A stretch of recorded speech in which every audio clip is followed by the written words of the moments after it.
Eh, Voy a empezar estos 25 minutos de este tercer bloque del seminario con este subtema, el modelo bíblico de influencia, liderazgo y gobierno.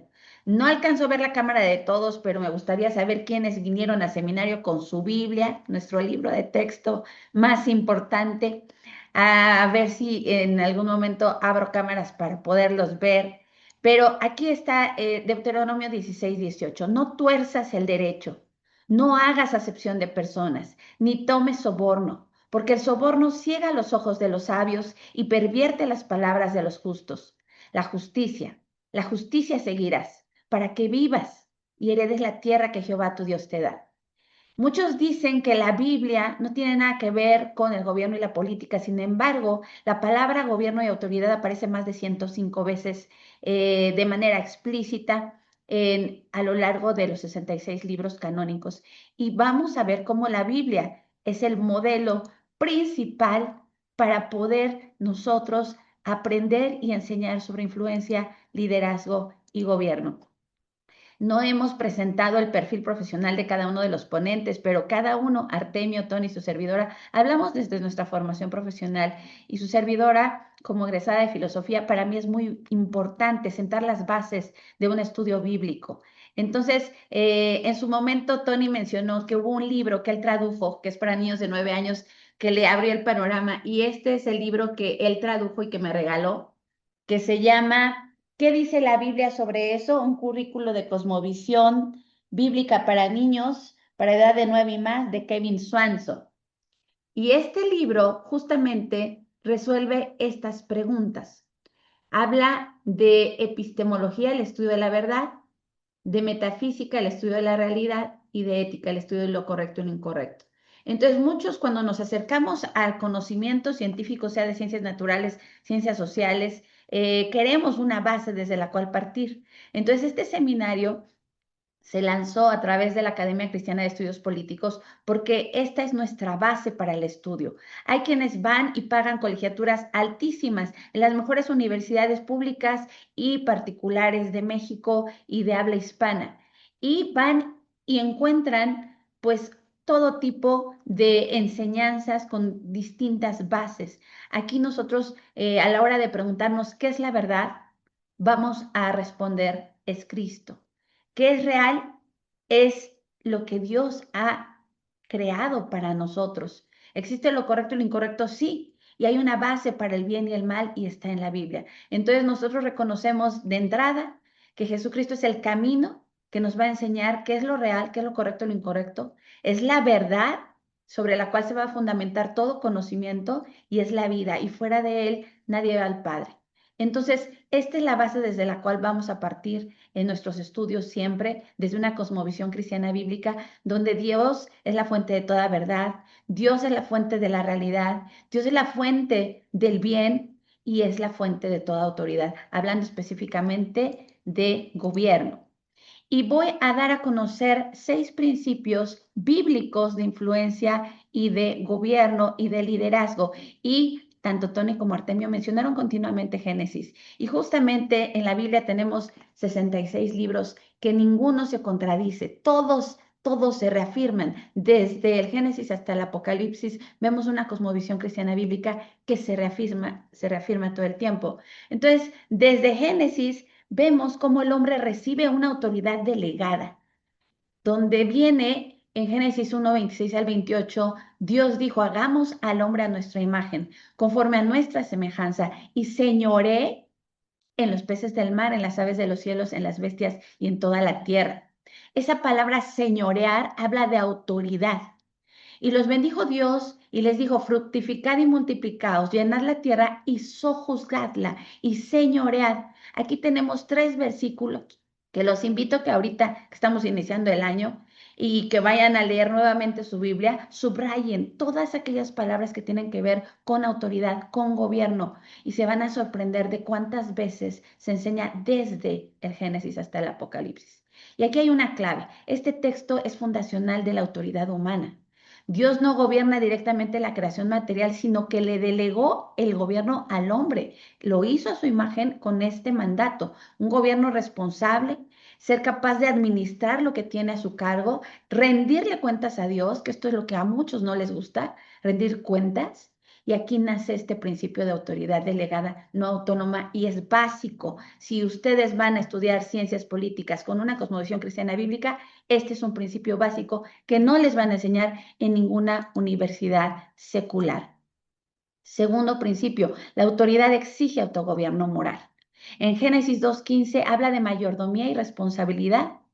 Tomó pues Jehová, Dios al hombre, y lo puso en el huerto de Edén para que lo labrara y lo guardase.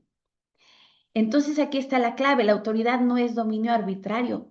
Dios dio autoridad para ser mayordomos de lo que puso a nuestro cuidado.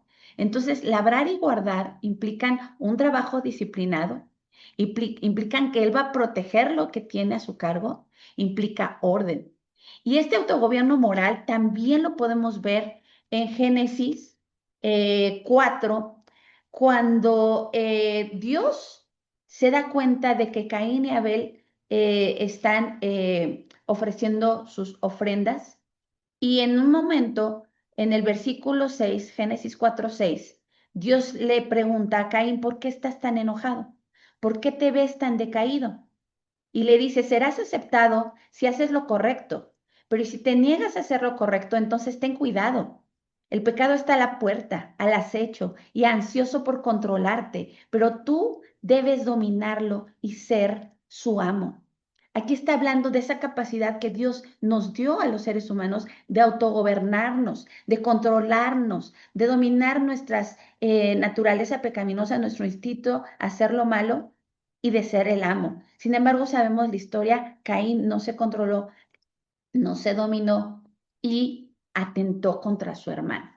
Entonces, desde este momento estamos hablando de que se introduce el principio de autogobierno funcional. El hombre debe gobernarse a sí mismo para cumplir su encargo. ¿Y qué vemos a lo largo de la historia de la humanidad?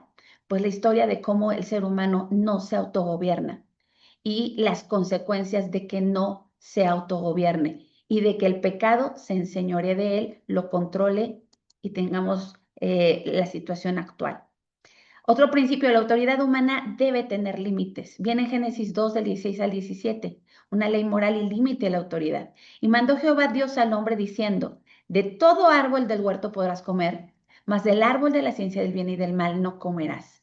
Entonces aquí se establece que la autoridad humana no es absoluta, no puede hacer todo lo que quiera. Libertad no se puede entender como libertad para hacer todo lo que queramos.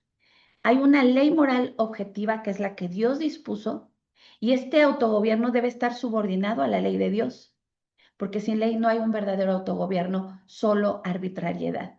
Y algo que he aprendido recientemente es que la verdadera libertad es saber lo bueno y lo malo y decidir hacer lo bueno. Decidir estar subordinado a la ley de Dios y reconocer que si hacemos lo malo y si elegimos lo malo, vamos a ser esclavos de eso malo que elegimos. Entonces, la verdadera libertad es conocer la ley de Dios y obedecerla y decir, sí, voy a decidir porque es lo que me conviene. También hay otro gobierno de gobernar, otro principio de gobernar mediante la razón y el lenguaje, no la fuerza. Viene en Génesis 2, del 19 al 20, esta autoridad intelectual y nominativa. Jehová Dios formó y los trajo a Adán para que viese cómo los había de llamar. Y todo lo que Adán llamó a los animales vivientes, ese es su nombre. Entonces aquí vemos una encomienda que Dios le dio a Adán de nombrar a los animales, de clasificar, de conocerlos y de ejercer una autoridad racional. Yo doy clases en una escuela cristiana y en la materia de biología con estos libros del sistema LAM preciosos, donde tienen bases bíblicas, se nos habla de los grandes taxónomos y cómo desde Aristóteles él quiso hacer una primera taxonomía de animales, vertebrados, invertebrados, etcétera, con sangre fría, sangre roja.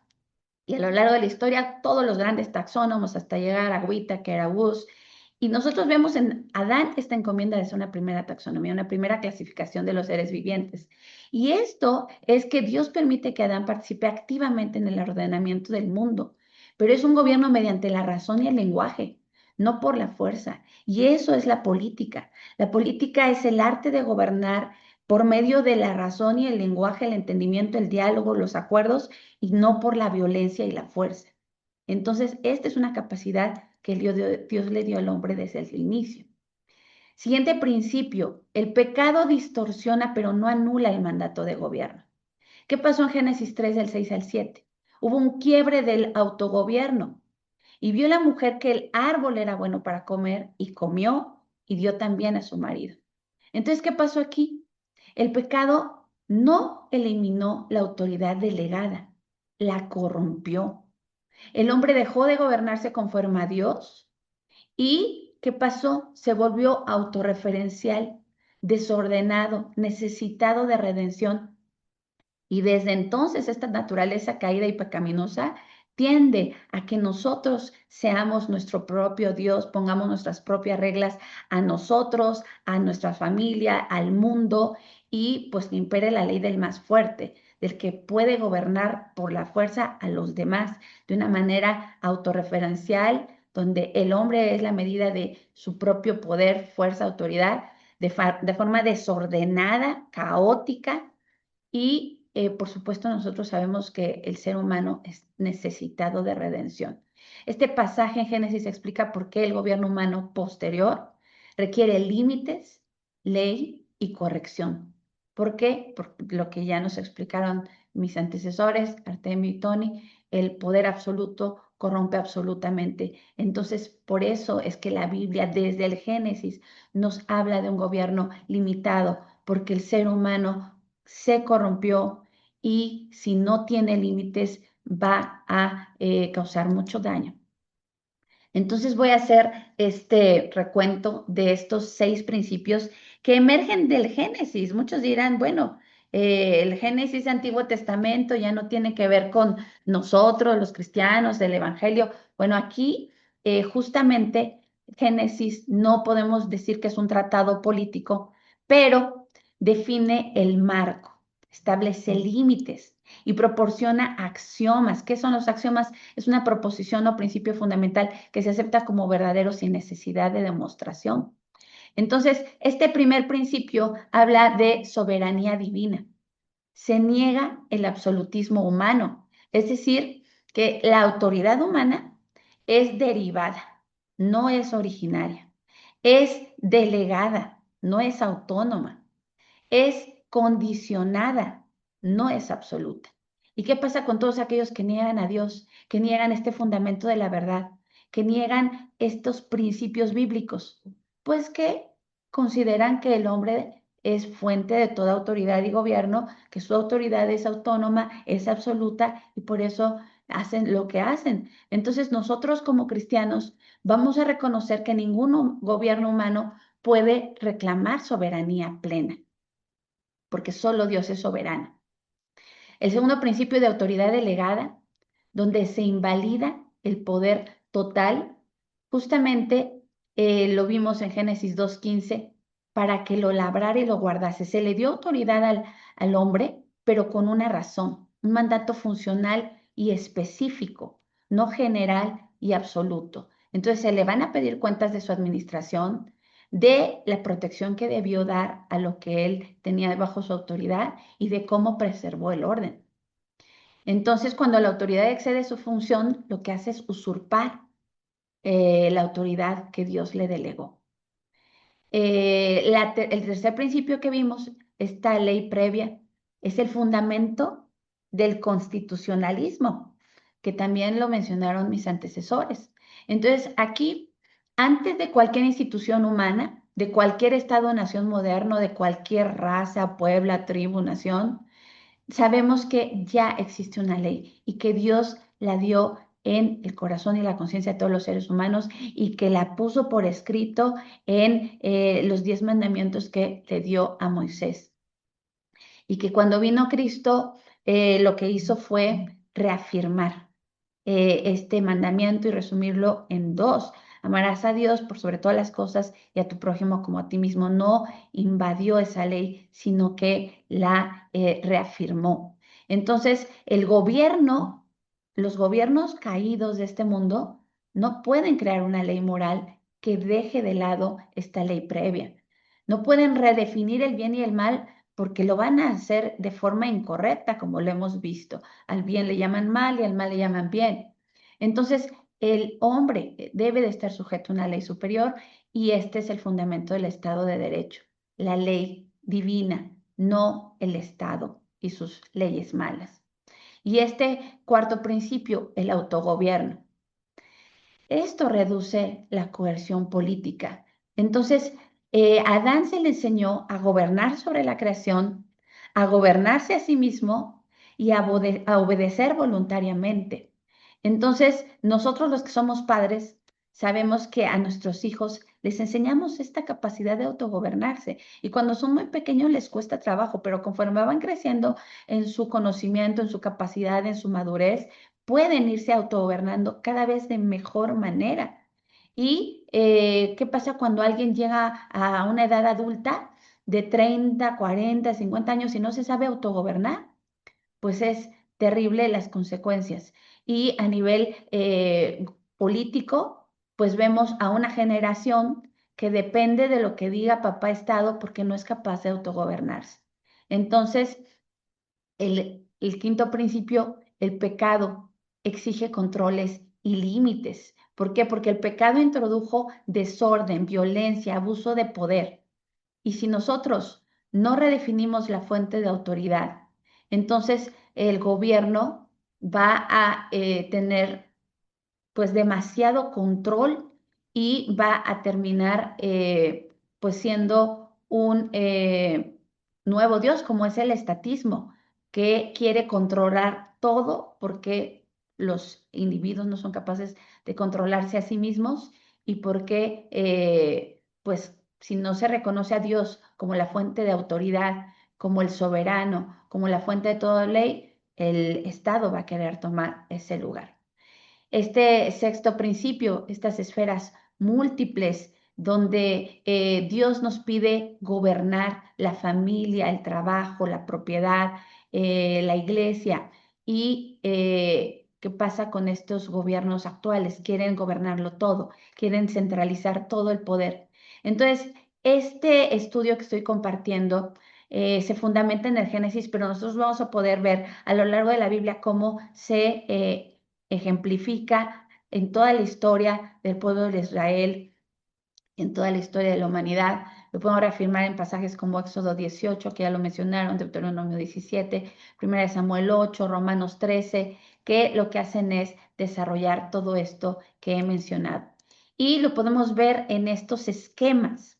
Eh, la perspectiva bíblica de jurisdicción y autoridad es la que ustedes pueden ver del lado izquierdo, donde Dios, revelado en las Escrituras, es el soberano y la fuente de autoridad del individuo, la familia, la iglesia, las asociaciones voluntarias y el gobierno civil. Y en cambio, si ustedes ven el modelo del lado derecho, es una perspectiva antibíblica de jurisdicción y autoridad, donde es opuesto.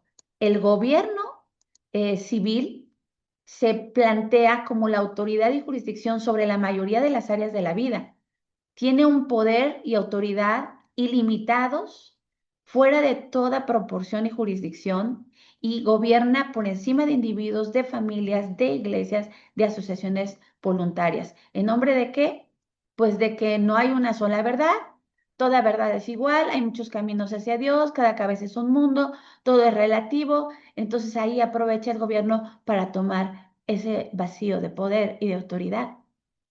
Sobre también una visión deísta, de que Dios no se preocupa por los asuntos de los hombres. Sí creó el mundo, pero lo echó a rodar y ya nosotros tenemos que ver cómo retomamos todos los asuntos públicos. Y también desde una visión ateísta o agnóstica, donde Dios no existe o no se le puede conocer y por lo tanto el ser humano, sobre todo después de todo lo que pasó a lo largo de la historia de la antigua, media, moderna, contemporánea, pues ya llega a un estado de evolución donde es capaz de gobernar a todas las demás áreas. Sin embargo, nosotros con bases bíblicas podemos reconocer que no es así, que es un modelo fallido, erróneo y que debemos devolver a las bases bíblicas. Y esto no lo enseñan en las universidades públicas ni particulares, con una visión secularista, deísta, atea, agnóstica. Por eso es que vemos nosotros una necesidad enorme de formación, de reeducación bajo estos términos, bajo una cosmovisión cristiana bíblica, donde el Dios revelado de las Escrituras es la fuente de toda autoridad, es soberano sobre nosotros como individuos, sobre todas las áreas de nuestra vida, sobre nuestra familia, la educación de nuestros hijos, sobre la provisión del alimento, la vivienda, el vestido, el cuidado médico, sobre las iglesias, sobre la doctrina, la predicación, la enseñanza, la oración, los sacramentos, sobre las asociaciones voluntarias, negocios, recreación, filantropía, misiones, empresas. Y también sobre el gobierno civil, que tiene que estar limitado a castigar a los malhechores y a alabar y proteger a aquellos que hacen el bien. Entonces, por último, dejo aquí esta pregunta a los asistentes. Ante el declive del gobierno civil, que es evidente y lo vemos todos los días en todas las noticias, en el acontecer social, económico, político de nuestro México, de América Latina, del mundo, ¿qué estamos haciendo nosotros los hijos de Dios? Nosotros vemos a lo largo de la Biblia, los 66 libros, muchos mandatos, entre ellos este de Éxodo 18, que el suegro de Moisés, Yetro, le dio en su momento cuando tenía la gran encomienda de gobernar a esta nación de Israel, a este pueblo de Israel que venían saliendo de Egipto. Y cuando lo puso a gobernar, le dijo, bueno, cuando lo vio abrumado por tanta actividad, tanto trabajo para gobernar, le dio este consejo. Además, escoge tú de entre todo el pueblo varones de verdad que aborrezcan la avaricia y ponlos sobre el pueblo por jefes de millares, de centenas, de 50 y de 10, en Éxodo 18 y 21. Entonces, ¿qué vemos ahora? ¿Qué vemos ahora en la gente que está en puestos de autoridad y de gobierno? En gente que está en la política que muchos rechazan y dicen ser apolíticos porque no quieren saber nada, lo que nosotros le llamamos politiquería. Pues no hay varones y mujeres de virtud, no hay hombres y mujeres temerosos de Dios, no hay hombres y mujeres de verdad, no hay quien aborrezca la avaricia, todo lo contrario. Entonces, ¿qué estamos haciendo nosotros? Renunciamos a un mandato cultural que se dio desde el principio de señorear, de gobernar, de sojuzgar, de ser mayordomos, de administrar, de rendir cuentas. Somos ese cristianismo desdentado que mencionaba la frase de Tony, donde ya no es capaz de defender la verdad, lo justo, lo bueno, lo que es de buen hombre, eh, y que estamos renunciando a este mandato y que otros lo hagan por nosotros, pues justamente de esto se trata este seminario, que podamos nosotros reconocer que necesitamos formación, capacitación, adiestramiento, porque la batalla es fuerte. Y si no es ahora, ¿cuándo? Y si somos no somos nosotros, ¿quién?